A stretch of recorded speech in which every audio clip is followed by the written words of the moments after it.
I think we can all agree Paris Fashion Week is an animal all on its own, and I was not disappointed. So let's take a look at the trends that were coming through the Paris Fashion Week for Spring Summer 2026.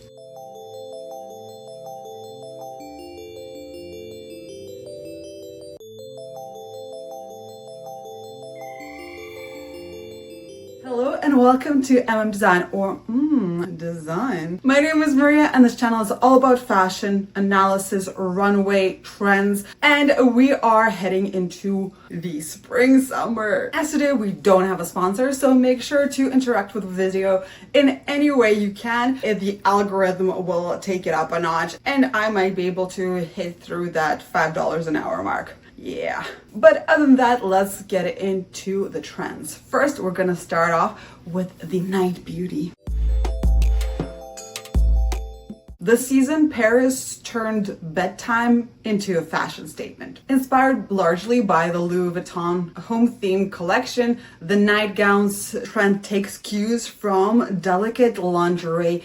Think sheer or silk slips, whisper thin lace, and fluid satin that moves like air. Designers invited us to romanticize the act of staying in, embracing the idea of the aesthetically pleasing joys of missing out. It's all about comfort meeting couture, pairing softness and sensuality with intention. Whether worn under an oversized blazer or on its own, the looks bring an intimate, dreamlike quality to everyday wear. In many shows, as well as in Victoria Beckham, we see this being used through the addition of the lace trimmings on the edges of the slips. We also see this throughout many other fashion weeks. Tom Ford here with more of sheer lace paneling, exposing the bras altogether. We also see lots of layering with regular clothing, like in August Boron. Fringe is the next one, and it's not just for the festival season anymore. Across every major fashion capital, from New York to Paris, Fringe moved beyond the dresses and jackets to appear on handbags, sling-on shoes, and even on casual separates. The texture adds playfulness, movement, and a sense of craft. Whether cascading down from gowns in Elie Saab or swinging off the skirts in Loewe. This year's take on Fringe feels more refined, leaning into fluid, elegant motion rather than boho maximalism. The perfect example of this is here Alaya that takes Fringe into modern take. Oh my gosh, amazing, love it. Not sure how practical it is though, especially on shoes. An easy way to get into Fringe is by just simply adding it as an accessory like a boa or a bag, or maybe going for the separates if you do not want to go all out, having maybe a skirt as a fringe moment and then pairing it with something more simple. I know that there's a lot of examples of all out fringe, but you don't have to wear it all together. Like here in Mugler, just having the bottoms or the tops being that fringe moment. Balenciaga here as well with more examples of this, or just having some part of the outfit having fringe, like the hem of the skirt or maybe a little detail here and there. And the fringe was made up in so many different textures. You can go for something more subtle, like maybe here in Chanel, more of like the same fabric, maybe more of a knit situation with the fringed hems. Maybe just go for a simple scarf that has the fringe detail on the ends, or like here in Schiaparelli, maximalism all the way with the paintbrushes ends, really extravagant. But of course, we also see lots of different, more bohemian examples, like the full Balmain show was taking inspiration from these very lazy-going outfits, much more wearable, much more casual, lots of macrame dressing with the fringe ends or the bags themselves having some elements of fringe. We also see this in Gabriela Here's going a little bit more subtle, maybe with some little details on the coats like the Western style elements to them. In order to try this trend out, you don't have to go all out to try it. Now let's talk about the colors that we've seen on the runways. First of all, we see Chartreuse. Chartreuse has officially claimed its spotlight. We first spotted it zesty yellow-green shades, Tivy and Burberry, but by the time it reached Saint Laurent and Valentino, it was everywhere. The appeal lies in the duality. It's vibrant, sophisticated, refreshing, yet sharp. Unlike the traditional spring pastels, Chartreuse injects energy into the neutral wardrobe, giving a sense of modern optimism. And if you do still have some of them a little bit more on a neon scale, I'm sure you can tone it down by pairing it with something neutral like a brown coat. Next one, baby pink. Paris fell for the ballerina pink this season. Designers from Louis Vuitton to Valentino again used the color to soften their collections, a gentle nod to the nostalgia of femininity. Think bubble skirt, soft mohair, sequins, and tactile fabrics that feel delicate but intentional. Baby pink this season isn't about being sweet, it's about power dressing and softness, like in Tom Ford suit. Yeah. And the final color I wanted to mention is the royal blue or cobalt blue. Cobalt blue returned with authority. Whether you call it ultramarine or royal blue, the message is same. Bold can be timeless. Valentino gowns and Loewe sharp leather works proved how this hue commands and brings instant depth to any look. One thing that I want to make crystal clear is that you don't have to go for any of the trends that don't speak to you. And sometimes color is one major thing that you must be aware of. For instance, if that color of the season is just not your color and it doesn't suit you at all, but you still love it, then make sure to use it in smart ways. For instance, taking it out of your portrait zone and somewhere lower, like maybe having the bottoms in that color, or as simple as having accessories in those colors that may be shoes, bags, belts, something far away from your face. Even something as simple as texture of the garment can also play a big role in the color. But let's take a look how those colors were used in patterns. There were several prints that were popular throughout the Paris Fashion Week, and most of them are very classic, but some of them have a new feel to it. Like polka dots here and schiaparelli were made through use of cutting out or having empty spaces. Or there were bits of fur on a sheer garment that simulated that polka dot effect. Elisab had more of a smaller one, pop art effect of it, but anywhere you do it, we've seen a huge trend of it already, so make sure to continue wearing it. The next one up is plaid. Yes, plaid. So make sure to use your pieces and keep on wearing them because you know what? It's a classical print that we're not going to get tired of. Think about what colors are being used on the runways and try to implement them in your everyday wear. And plaid is so easy to start wearing. It's a no-brainer. Just think about your complexion. Do you have more sharper lines in your face? Would you like to soften them or bring them to light in a more sharper way by accentuating them through use of patterns? And this season, we do see lots of debuts from different designers stepping into their new roles in the luxury fashion houses, like Chanel here, rethinking their old tweeds into more of a breathable net-like knit, still having those lines. Next one up is the stripe, and we see stripe very consistently throughout all the fashion weeks. That is why it's important to mention it here as well. And stripe can go from very sporty looks like the polo shirts that we still see on the runways to more classical ones like a vertical striped dress like we see here in Loewe. But make sure to think about if you want to introduce that stripe, whether horizontally or vertically. It just depends on your body. Horizontal stripe adds visual volume. Horizontal stripe adds vertical length. But if it's very tight on you and it's a vertical line and it just creates all these curves, It might be a good look if the curves are great, but if you have a little bit of a tummy, it might accentuate your tummy by creating those lines, like a visual effect on there. So think about maybe using more sturdier fabric and a little bit wider silhouettes so that doesn't happen to you. We'll also see here in Tom Brown using the stripes, mixing them together, different patterns. Sometimes these stripes were created through different materials being sewn together in stripe format. So for us, it might be more realistic that the clothing will be printed with stripes or it's going to be woven fabric. Think about shirts, striped ties, anything goes. But yeah, Chanel here with some amazing outerwear looks, mixing the horizontal and vertical stripes in different garments, quite like that.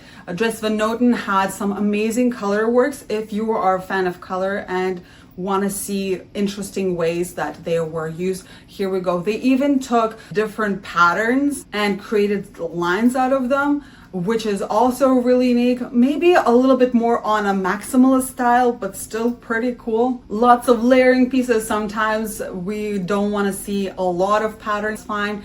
Just have it as an underlayer and have a jacket over it, or have just a scarf that has a pattern, or you can go all out, just depends on you. We also see more modern takes than Jean-Paul Gaultier with the stripes, and almost having a interesting visual effects of warping the body, sometimes pairing different prints again, definitely way more sportier. And of course, we've seen lots of shows that were pairing and mix matching these different patterns together, like the polka dot and the plaid here in LA Sab. We also see it mixing with like animal prints, sometimes even having the sheer moment and have the pattern peeking through, like the polka dot bralette and the sheer plaid top. We also see more beautiful gowns with different florals on there, or having moments of polka dot and that. Vivienne Westwood had lots of florals on the runways, and yes, florals are quite big, but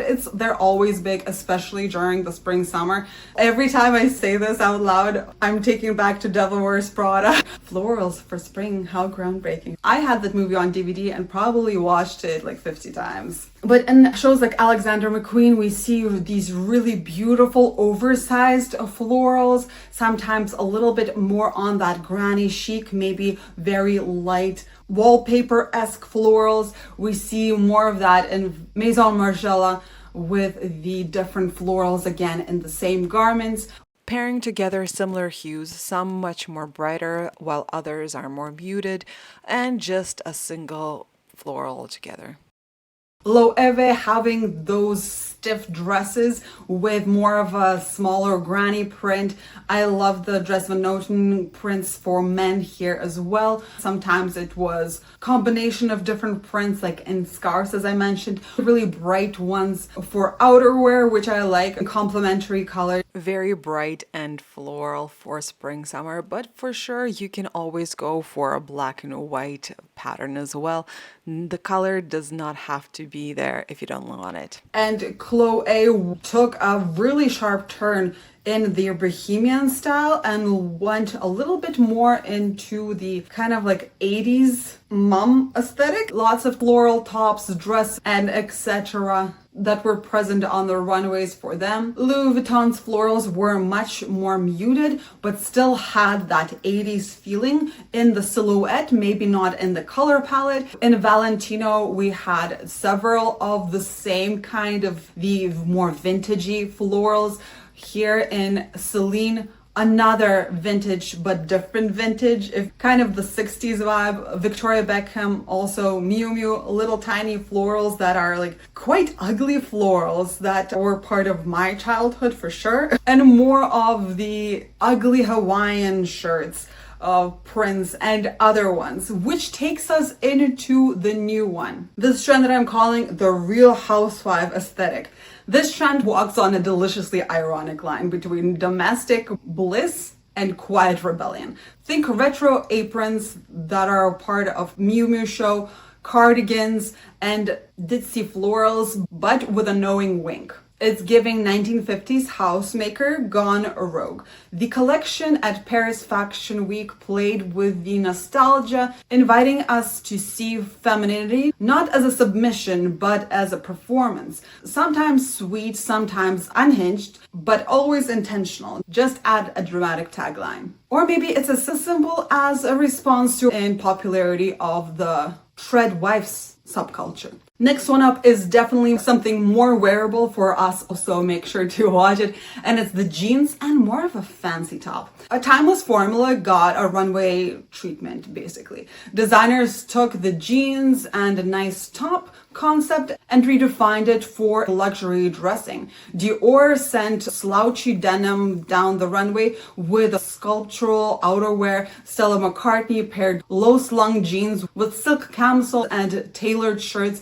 And Alexander McQueen brought the grunge edge with ultra low-rise and cropped tops. The result, a blend of effortless and intentional, proved that even the most everyday outfit can become a statement. Next one up, the skinny belt. Once a Y2K staple is officially back, but now it's art. Designers like Courageous and Mugler reimagined it as both ornament and architecture, belts stacked, wrapped and draped around trench coats and dresses, creating a shape and rhythm of the body. It's less about function for sure, added to a minimalist detail that can completely transform proportions. Many were worn lower on the hips, providing a draped waist silhouette, either seamlessly blending into the garment or standing out as an accent on its own. We also see many of them having really exaggerating long tails to them. This can act as a vertical elongation to your outfit if you're seeking to increase those inches. And of course, there were plenty of the ones that were worn on the natural waistline, which are my favorite for sure. But I do want to experiment with the lower one. Reasons for this popularity right now might be to do with the quiet luxury and minimalist trends. They're being styled in new ways, such as cinching oversized blazers or dresses, layering over other garments, and being used to create a defined waist with a subtle and refined look. How can we wear it? With a high-rise trouser. It can be used as a delicate accent for minimalistic aesthetic by choosing a skinny belt with a simple, discreet buckle to add a subtle touch to a definition without being overwhelming. And it's also very versatile as it can be dressed up, used for a professional look, or dressed down for a casual outfit, making them versatile and timeless accessory. All right, let's move on to some interesting silhouettes. And we see the Cocoon silhouette. In a world that feels uncertain, designers are responding with shapes that comfort. The Cocoon silhouette wraps the body in soft, sculptural volume. Part armor, part hug. Basically, from oversized to rounded knits, this look creates a sense of protection and introspection. It's wardrobe self-care translated into fabric. I even had dresses and tops featuring this silhouette, which is hard to imagine, but here they did it. While Courageous took this even further and covered models' face with a veil like hats. Alaya had more of a performative gowns with open backs or restricted arms, which is very interesting. Balmain had a more of a hooded effect, and Thom Browne used layering to create that shape into a cocoon. Next trend that I've seen in almost all of the fashion week so far is the layering trend. Layers continues to be a creative playground for designers, sometimes even used to build that cocoon-esque shape like in Thom Browne, and sometimes to play with contrast.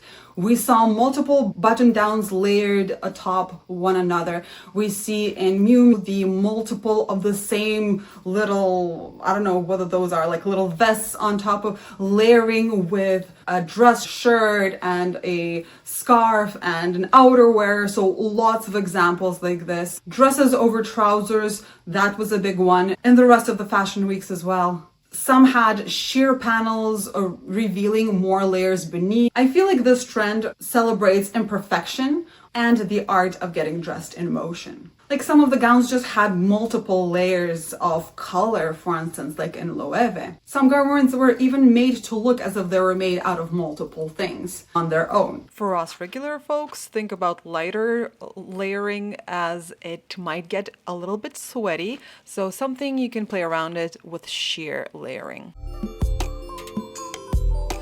The next trend that we also see, and it's not the first season that we see it, and it's the sheer trend. But this time it's taking a much more dramatic effect.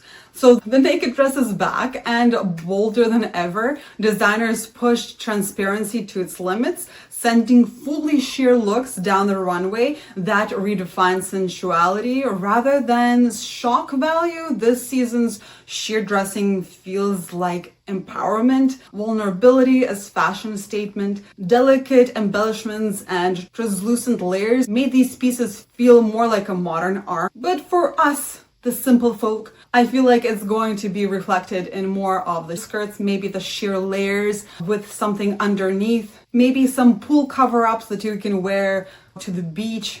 Maybe it's all to do with the Ozempic and the fact that more and more people are becoming skinnier and they're like, I want to show off my body. Even so, some of my favorite examples for this trend were the Schiaparelli examples, where they had layers of this chiffon fabric covering the important bits. Loved the transparent suiting and the sheer with little fur moments as the polka dot dress. Brilliant. Another outerwear trend is the trench. Yes. I've also seen this in multiple of the fashion weeks. So trench is coming back. And every spring it does. Every spring the trench coat returns. But this time it's been revived. At Maison Margiela and Stella McCartney, we have cropped trenches offered for a fresh, youthful take on the classic silhouette. The updated trench reflects a balance of practicality and play, a nod to a timeless design that never stops evolving, like more modern textiles used in coats such as in the Saint Laurent bright nylon trenches. I quite like a trench and I do have one, but it's just not it enough, so I'm thinking of remaking it. I'm not sure into what yet, but stay tuned. Another rendition of the trench came from Chloe show, where they had a gathering at the hips or even lower and having almost like a wraparound scarf and a small of a change as a skinny belt. Another kind of outerwear, but not always outerwear, so I'm just gonna get into it. It's the capes. The cape made its dramatic return this season, and not just as an outerwear. From Valentino Regal full-length version to Balenciaga's leather cape tops, designers leaned into the drama and movement. Elias' high-low cape coat in brown was a statement moment, proving that this silhouette is staying power. There is something inherently charismatic about a cape. It transforms even the simplest look into a story which has a dramatized beauty, especially in the Jonathan Anderson debut in Dior. Which ranged from the Red Riding Hood cloak to more of a gown-esque silhouette to even granny chic knitted cape. Another obsession of the entire runway season were the hips, where volume has found a new home. Designers sculpted exaggerated curves into the outerwear and dresses, creating silhouettes that felt architectural and beauty conscious at once. Some designers leaned into a more sculptural, futuristic aesthetic, while others revived the romance of peplum from early 2010s, this time rendered in luxe fabrics and structured tailoring. This focus on the hips adds a balance to oversized shoulders we've been seeing in the past season, making a shift towards celebrating curvature and form, but with precision, wearable sculpture for the modern woman. So many Dior examples in this. The new creative director, Jonathan Anderson, for Dior had quite a large task, thinking about how could he turn the classical silhouette of Dior into something new, and I think he really achieved it. And by the way, when you're watching this video, if you're watching on your phone, do some screenshots. If you like the outfit or if you like the designer, go ahead and watch their full show to have a full picture of it, because I cannot fit all of the 7 hours of footage into 30 minutes. It just does not work like that. I try, but then people get motion sickness from really quickly switching the examples. All right, now for the pants. Yes, for spring summer, we want something nice, we want something light, we want something flowy, and we got it. We have the harem pants, which we've already seen in some of the fashion weeks before. The return of the harem pant brings a sense of ease and movement back to dressing. The Aladdin style billowy trouser, often gathered at an ankle or dripping softly over the sandals, floating down the Paris fashion runways in silks, cottons, and chiffons. They capture this effortless, vacation-ready energy that defines the spring and summer, offering comfort without losing style. This trend plays into the broader mood of relaxed luxury we've been seeing. Clothes that feel good, breathe well, and move beautifully. Perfect for warm days and when you still want to make a statement. So overall, I feel like Paris Fashion Week was way more summer-esque than the ones that came before. For some reason, I just had fall-winter feeling whenever I watched majority of the runways. But this time we have more colors, we see more prints, we see more actually wearable items on the runways that we can actually survive the heat in. Yes, there were some outerwear spring to summer, so we do need those transitional pieces that we can then wear later. This is it, you guys. Thank you very much for watching. I'm really looking forward to finally sitting down and doing my overarching trend reports. Let me know if you like these week-to-week little overviews. I really enjoyed them because I have a little bit more of a deeper understanding. I can cover way more designers, and hopefully it will make my job editing those videos a little bit easier. If you have watched this video to the end, make sure to leave an emoji of some kind of a garment. Maybe it's a dress, maybe it's a blazer, I don't know. Just pick one and do it. That Phil, I know that you watched till the end and that you're awesome. Yes, you are. So awesome. Thank you. If you want to see how I try to interpret these trends into my everyday style, make sure to check out my Instagram, where I share my daily outfits if I'm actually wearing anything interesting. I don't show you if I'm a boring couch potato. Yeah, I don't do that. But other than that, I hope you have an amazing rest of the day, and yeah, stay classy. Bye.